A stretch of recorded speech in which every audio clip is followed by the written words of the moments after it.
Assalamualaikum warahmatullahi wabarakatuh. Perkenalkan, nama saya Fajri Saputra, jurusan Tadris Bahasa Inggris. Baiklah, saya akan meresensi novel untuk memenuhi UTS Bahasa Indonesia dosen Lampung Salman Aladin MPD.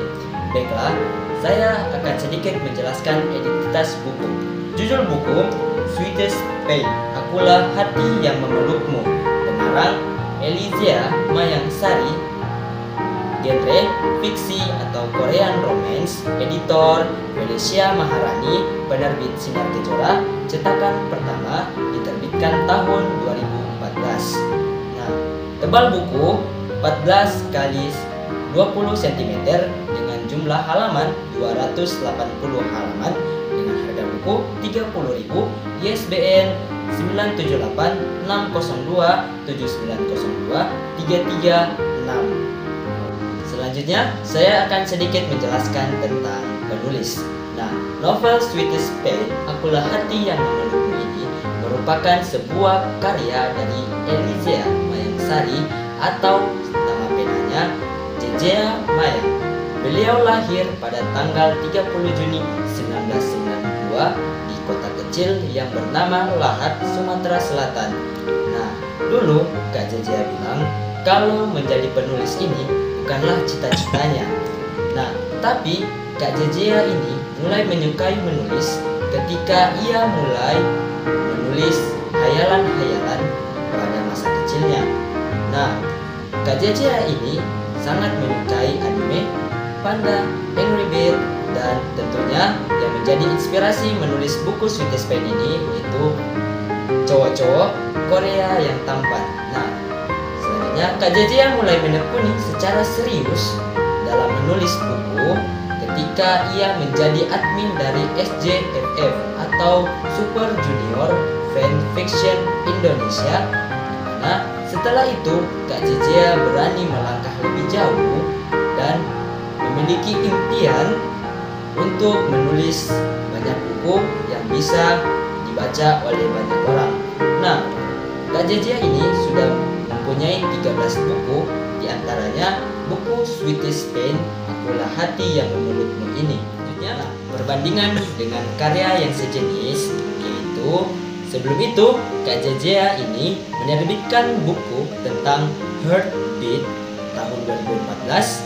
Nah, perbandingan novel yang telah saya baca ini menceritakan tentang menghadapi juga kehilangan, pengorbanan, cinta sejati, dan lain-lain. Juga tentunya isinya sangat bagus. Nah, untuk karya sebelumnya tentu perbedaannya ada dari bentuk bukunya, isi, dan kisah yang diceritakan.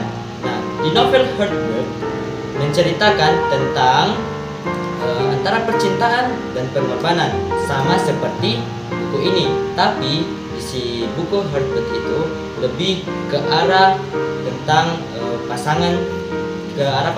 Sedangkan di buku Sweetest Pain ini lebih ke arah antara kakak, adik, dan pasangan dan cowoknya. Nah, tapi isinya hampir sama dengan novel-novel sebelumnya. Nah, keunikan dari karya ini yaitu dalam buku ini di mana Kak Jejea berani menggunakan istilah-istilah Korea yang dimana jika kita lihat Korean romance itu hanya dikenal atau lebih terkenal di kalangan perempuan saja. Untuk kalangan laki-laki tentu saja lebih sedikit penggemarnya. Nah, Kak Jejea juga berani menghilangkan karakter sebagaimana ciri khas Kak Jejea di novel-novel sebelumnya. Dan tentu saja Kak Jejea ini mempunyai cerita atau tipe orang yang sangat menyukai plot twist. Untuk kritik novel ini tentu saja ada. Untuk yang pertama itu yaitu untuk penggunaan istilah-istilah Korea yang selalu saja ada yang membuat saya sebagai pembaca sedikit bingung, seperti contoh kata yaitu de. Nah, lalu untuk alur cerita Kak Jejea mengangkat tema yang sudah sangat umum. Lalu selanjutnya lebih ke arah pengenalan karakter. Nah, di sini yang saya kritik yaitu pada karakter Aiden Lee. Nah, sebagai dokter muda yang tidak sesuai dengan job desk yang seharusnya. Jadi Aiden Lee ini lebih tidak dijelaskan dia ini sebagai dokter apa. Nah, selanjutnya yaitu kesan untuk novel ini. Nah, untuk orang yang mungkin tidak terlalu suka dengan Korean romance ini, menjadi pengalaman baru bagi saya. Karena di sisi lain, saya harus mengingat kosa-kosa kata di kosakata Korea di buku ini. Lalu di sisi lain saya juga harus menghayati apa makna dari novel ini. Nah, selanjutnya saya akan sedikit memberikan spoiler di novel ini. Nah, di dalam hubungan cinta akan ada namanya pilihan, memilih atau dipilih, mencintai atau dicintai, mengkhianati atau dikhianati, mengalah atau bertahan. Tampak sederhana bukan? Namun sulit untuk dijalani. Benar, sama halnya dengan kondisi hubungan percintaan ketiga orang itu, Hyo Hyun dan Ji Hye.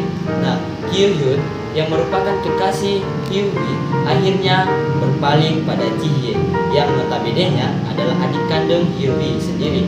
Nah, Hyo Hyun yang merasa selalu diasingkan dengan sikap Hyo Hye yang benar-benar menjengkelkan juga, akhirnya tak mampu menghindari atau dengan kehadiran dan perhatian dari sang adik. Hingga pada suatu saat sang kakak ini mengetahui semuanya. Bahkan Hyo Hyun dan Ji Hye ini sudah bertunangan tanpa kehadirannya. Kejam bukan? Tapi tidak. Itu karena memang sebenarnya Hyo Hye lah yang menyebabkan dua insan itu saling jatuh cinta. Perlahan namun pasti rahasia yang disimpan oleh Hyo Hye mulai terbongkar. Maxim, Aiden Lee. Nah, dua nama pria inilah yang selalu menjadi penolong bagi Hyo Hye pada masa-masa sulit. Dan puncaknya ketika keadaan sang adik Lee Ji Hye berada di titik paling lemahnya dalam hidupnya. Nah, dan semua itu bergantung pada kakaknya. Apakah yang akan dipilih Hyo Hye dan bagaimana kelanjutan kisah hidup Hyo Hye, Ji Hyun, Maxim, Aiden Lee dan tentu saja adiknya itu. Nah, sangat seru bukan? Seperti yang kalian dengar di spoiler tadi.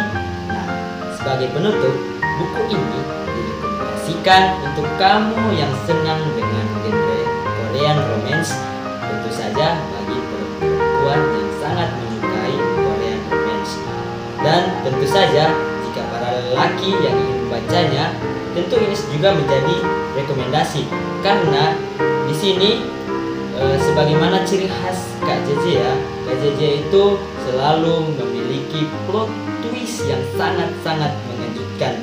Saya juga menyarankan kepada kalian para pembaca novel ini karena di novel ini kalian bisa mendapatkan banyak pelajaran. Salah satunya bagaimana kita seorang manusia itu menghargai seseorang, terutama orang-orang di sekitar kita atau orang yang sangat kita cintai sebelum dia pergi meninggalkan kita. Sekian dari saya. Wassalamualaikum warahmatullahi wabarakatuh.